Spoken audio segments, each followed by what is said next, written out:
Dependent arising in praise of the Buddha, homage to my Guru, the youthful Manjushri, seeing and speaking of dependent arising, he was wisdom supreme, teacher supreme.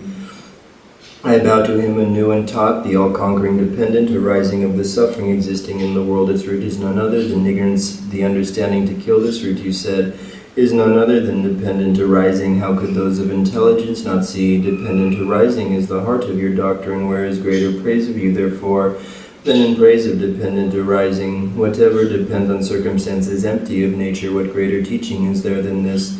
The foolish, however, sees on it and only tighten chains of extreme views, while for the wise it cuts entangled nets of fabrication. This teaching is not seen in the works of others. The title of teacher, therefore, is yours alone. Given to others, it is but the hollow flattery of a fox, being hailed as a lion, greatest of teachers, greatest protector, speaker supreme, guide supreme. I bow to the teacher of dependent arising, benevolent teacher. You taught to help all living beings. Emptiness is the essence of those teachings, its highest proof. Dependent arising, those claiming it proves the opposite, those denying its very existence. How will they grasp your teachings? For you, emptiness seen as dependent arising does not render as contradictory. Emptiness of self-nature and ability to function.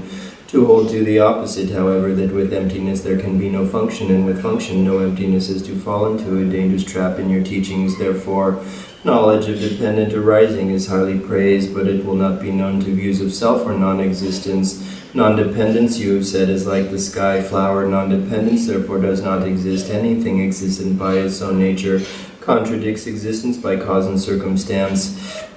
Nothing is not dependently arising. Nothing, therefore, is not empty of self-nature. Self-nature, you said, cannot be destroyed. Phenomena, therefore, possessed of nature would render nirvana impossible. Samsara, likewise, would have no end. You spoke, therefore, with the roar of a lion again and again on this absence of nature, and amid the assemblies of the wise who dare to challenge you, the absence of self-nature anywhere. This arising because of that.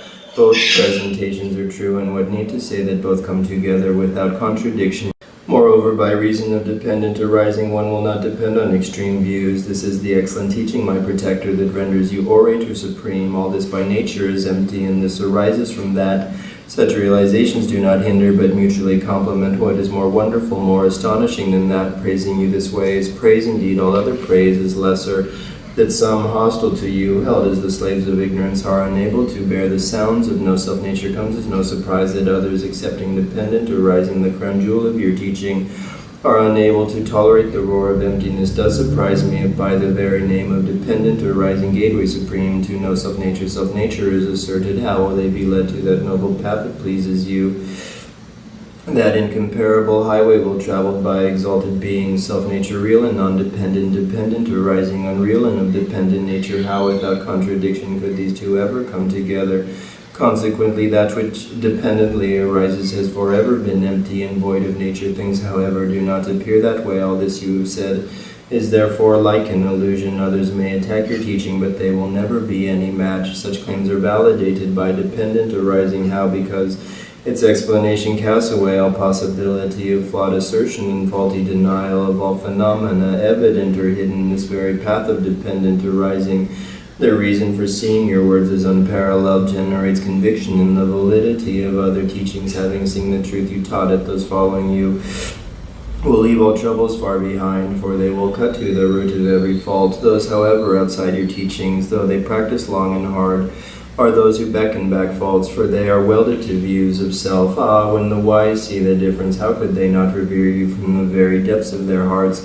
What need to talk of many teachings? The simplest conviction in just a single part brings on the greatest of joy. Alas, my mind is ruined by ignorance, for so long have I gone for refuge to this great store of meritorious qualities, yet not a single one do I possess. As yet, however, my life has not slipped between the jaws of the Lord of Death, and having a modicum of faith in you, I do consider myself fortunate. Among teachers, the teacher of dependent arising, among knowledge of dependent arising, these two like a mighty conqueror in the world you know to be supreme, or others do not. All that you have taught proceeds from dependent arising, its purpose the transcending of suffering. Nothing you do, therefore, is not for peace. Ah, your teachings! Those whose ears they fall upon will all find peace, who therefore would not hold them dear. Across their breath, no contradiction, opponents' arguments all destroyed. fulfilling the two aims of living beings. My joy in these teachings grows and grows, for this knowledge you gave away over countless eons again and again.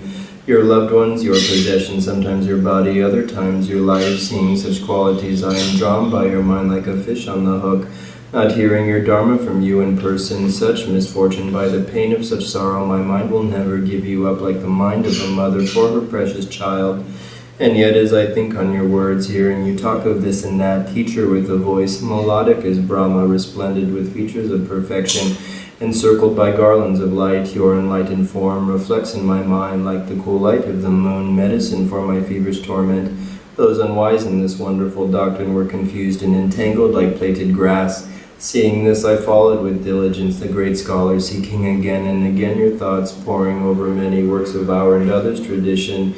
Yet still my mind was torn by doubts when with the kindness of my lamas I saw this unsurpassed vehicle of yours, leaving behind extremes of existence and non-existence, elucidated by the prophesied Nagarjuna, his lotus grove illuminated by the moonlight of the glorious Chandrakirti's teachings, whose globe of stainless wisdom moved freely through the sky of your words, dispelling the darkness that holds two extremes, outshining the stars of false speakers. It was then that my mind found peace.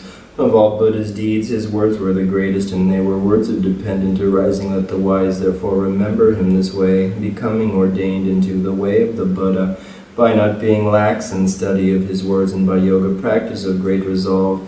This monk devotes himself to that great purveyor of truth. Due to the kindness of my lamas, I have met the teachings of the greatest of teachers. I dedicate this virtue, therefore, for every living being to be nourished by true spiritual friends. I pray that the teachings of he who is solely benevolent remain unscattered by the winds of false views until the end of time. And with faith in the Buddha gained from understanding their essential nature, may they pervade forever in all my births. Even at the cost of my life, may I never falter nor shrink from working for the wonderful doctrine of the mighty Buddha, who showed clearly the nature of dependent arising. I pray that I pass my days and nights in thinking how I might spread this Dharma born from the heroic perseverance in the face of countless hardships of this supreme guide. When I pursue these endeavors wholeheartedly and sincerely, may I be supported constantly by Brahma, Indra, Mahakala, the four guardians of the world, and all other protectors.